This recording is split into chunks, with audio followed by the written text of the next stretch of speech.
dedico a estudar, tenho interesse próprio em glaucoma, meu pai tem glaucoma, então eu tenho uma genética de glaucoma lá do paterno e materno, e todo o meu estudo hoje é voltado para o tratamento preventivo de glaucoma. O que a gente pode fazer primeiro para não ter a doença e não simplesmente esperar ter. Então, não ter, primeiro é não ter, depois entendo diagnosticar precoce. Em diagnosticando precoce, oferecer o melhor tratamento, certo? Então, esse é meu foco de pensamento, é esse aqui. Tudo que eu estudo, tudo que eu me dedico, eu volto sempre para a visão, né? Que é a especialidade que eu escolhi. Então, o fato de eu fazer medicina integrativa não tira meu foco na oftalmologia. É só esse entendimento que eu preciso enxergar muito além do olho, para que eu consiga ter um resultado no olho. Porque essas 3 doenças têm a ver com doenças sistêmicas. Então, quando eu falo de glaucoma, quando eu falo de degeneração macular relacionada à idade, quando eu falo de retinopatia diabética, eu não estou falando de doenças oculares, eu estou falando de doenças sistêmicas com repercussão nos olhos. Então, o olho ele acaba sendo atingido, mas a doença é do corpo. Então, todas essas doenças estão relacionadas ao nosso estilo de vida, a deficiências. A parte genética é importante, ela tem um papel, mas ela não é exclusiva. O melhor, ela é pequena. A gente ainda coloca muito peso na hereditariedade. Já se sabe que a hereditariedade, ela não determina seu grau de saúde. Nós não somos reféns da nossa hereditariedade. A hereditariedade responde por menos de 15% do nosso adoecimento. O resto é por nossa conta e risco. São as nossas escolhas no decorrer da vida. A gente quer apagar tudo que a gente fez de errado à medida que a gente começa a fazer certo.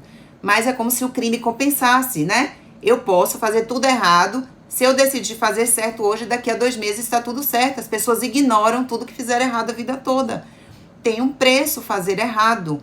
Isso tem que ficar claro para as pessoas, para caírem na realidade. Que quanto antes a gente começa a fazer certo, a gente tende a colher frutos melhores. Mesmo assim, a gente colhe do que a gente plantou durante toda a vida. Meu conhecimento hoje é diferente do que era 1 ano atrás, que é diferente do que era 5 anos atrás. Eu preciso estar atualizando esse conhecimento. Converso muito com meus filhos, que eu fiz boas escolhas para eles.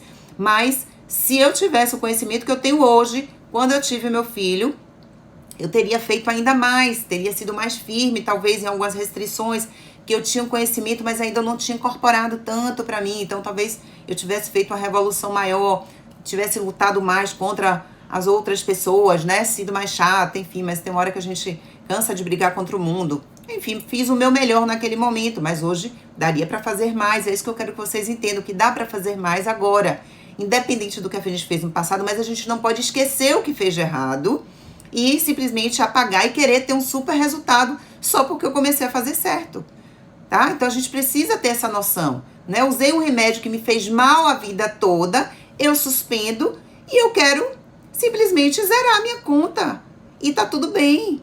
E não é assim. Ah, fumei, parei, eu quero zerar tudo que o cigarro causou pra mim. Não é assim. Ah, eu bebi muito e agora eu tô sem beber e já quero um super resultado. Não é assim. Usei óleos vegetais, eu até transformar tudo do que eu como, não usar mais óleos vegetais, que é óleo de milho, canola, milho, canola, qual mais, gente? Soja e girassol, que são os mais comuns, que estão presentes em toda a indústria dos produtos industrializados. Gente, a gente come muito. Eles são altamente inflamatórios, mas olha só, vamos botar que eu consegui incorporar 100% na minha casa há uns 10 anos, na minha, mas não na casa da minha mãe, não no restaurante que eu como. O quanto que a gente se intoxica todo dia e a gente ignora e acha que isso não tem responsabilidade ou que isso não vem um preço. Vem um preço, mas quanto antes eu começar a fazer minhas escolhas, melhor. E é isso que eu quero que vocês acordem. Sempre é tempo da gente fazer diferente, mas a gente precisa ter um entendimento que até na hora do resultado do que eu vou ter, eu preciso entender que eu tô pagando um preço durante um tempo de tudo que eu fiz de errado, né? Mas à medida que a gente vai renovando o nosso conhecimento, a gente precisa colocar ele em prática, né? A gente precisa dar um passinho para frente. Tudo bem, fiz errado por desconhecer, mas agora que eu sei, bora fazer mais certo, tá? Deixa eu ver aqui vocês se comunicando comigo. Deixa eu ver o que Kelly falou aqui. Kelly tá tão empolgada, gente.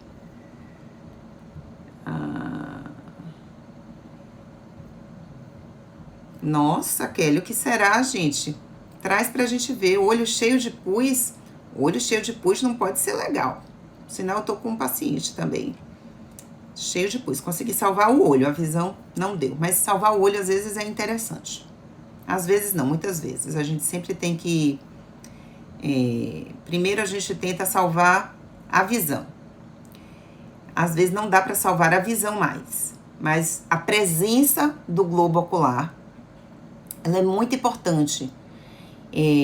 Já alguns pacientes com quadros mais graves pedem para tirar o olho. E eu digo, tirar o olho é a última opção.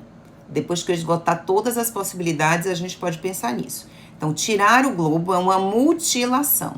E a gente não deve se mutilar jamais, a não ser quando aquele órgão está atrapalhando mais do que ajudando. Então, a gente retira, mas a gente tem que tentar salvá-lo, desde que ele não esteja emitindo um sinal inflamatório ali constante, que pode estar fazendo mais mal para aquele organismo do que a presença física dele.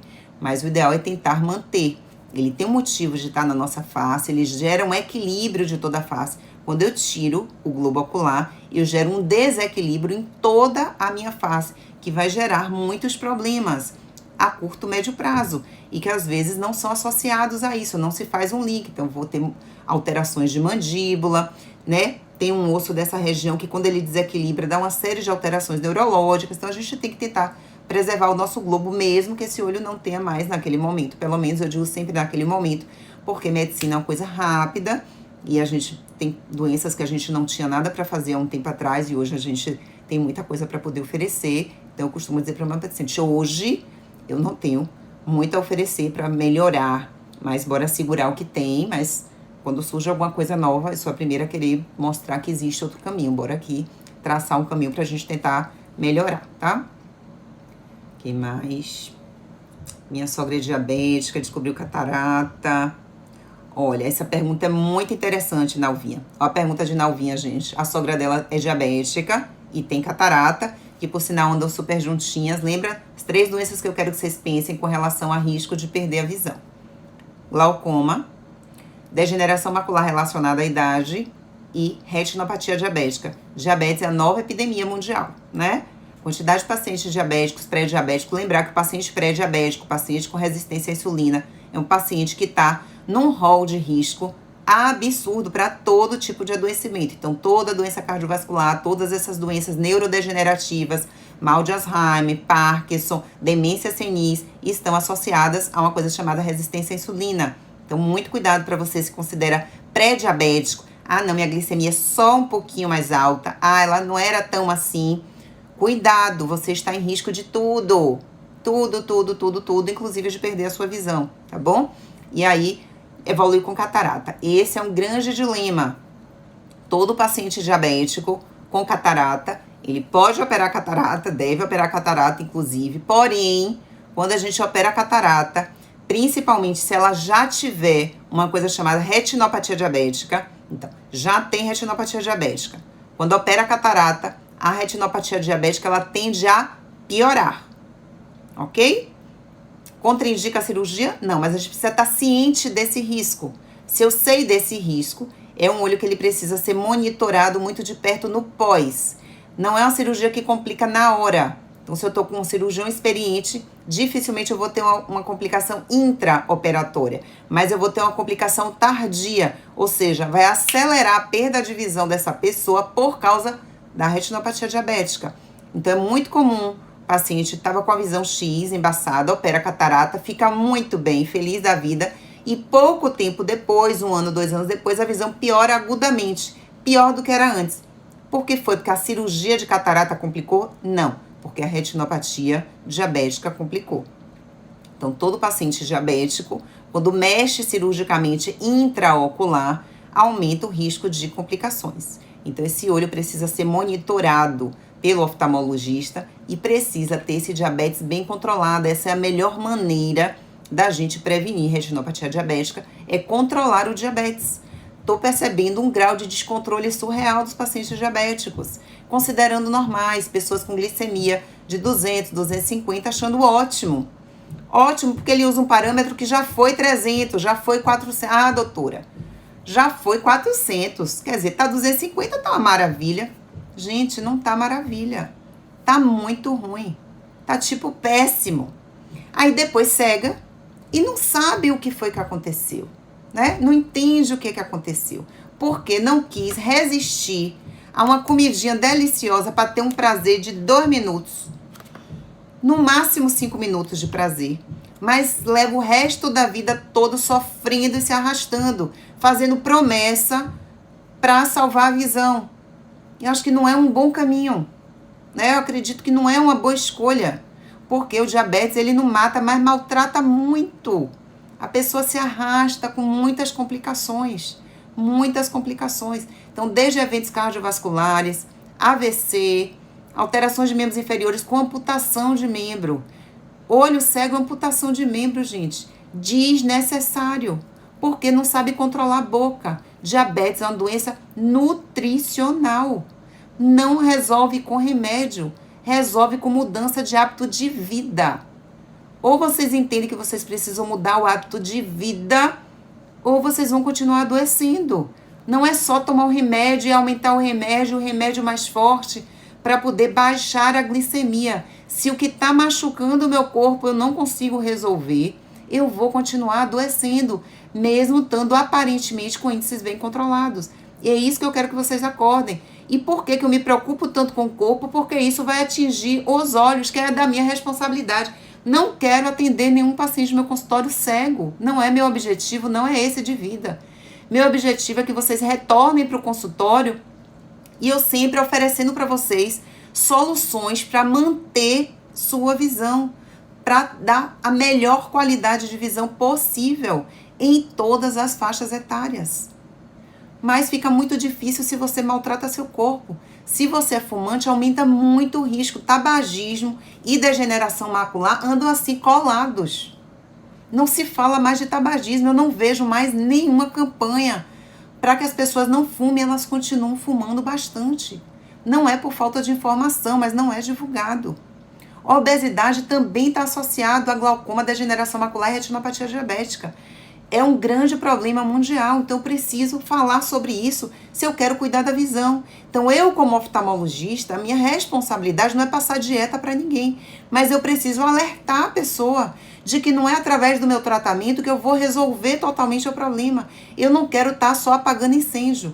Eu quero que voltem para meu consultório e eu dê cada vez mais notícias bacanas. Vocês não fazem noção como é gratificante receber um paciente que estava com a pressão ocular descompensada e volta para o meu consultório porque mudou de hábitos, porque fez novas escolhas e está com sua pressão controlada, e está com sua visão melhor, e está se sentindo bem, e tem outro ânimo. Isso é incrível. E é isso que eu quero. E não ficar cada vez que volta eu acrescentando um remédio, outro remédio, outro remédio. Só que às vezes a gente fica numa situação muito ruim. Porque à medida que você não se mexe, que você não faz a sua parte, que você não procura uma ajuda, a gente como médico do lado de cá fica tampando o sol com a peneira e fingindo que está fazendo alguma coisa. E finjo eu que estou fazendo alguma coisa, finge você que está sendo ajudado. E assim segue, depois chegam as complicações. A gente precisa assumir as rédeas da nossa vida e da nossa saúde. Se vocês pretendem continuar com esse órgão incrível, o olho é incrível, a visão é fantástica, quantas possibilidades a gente tem com a visão, quantas possibilidades nos abre a possibilidade de enxergar. Quem não enxerga dá muito valor, mas não é pra gente valorizar depois que perde. Não é pra gente valorizar alguém depois que essa pessoa já não conecta mais com a gente, é pra gente valorizar antes. Não é pra gente valorizar o nosso corpo depois que a gente perdeu. A gente está trocando saúde por coisas materiais, achando que depois vai poder correr atrás do tempo perdido. Não vai haver tempo. Você, quando estiver se acalmando, vai estar começando a cuidar de doença. Não é o objetivo da vida, não é esse. Você passa a vida adoecendo e o resto da vida cuidando da doença que você mesmo criou. A gente cria doença. Então, eu quero só que vocês despertem para isso, se vocês valorizam a visão de vocês. Quanto vale essa visão? E quando eu falo quanto vale, não é só de dinheiro, mas se você cegasse hoje, quanto você pagaria para ter sua visão de volta? Quanto você pagaria para ter sua visão de volta? Não é essa conta que a gente tem que fazer, né? Investir em saúde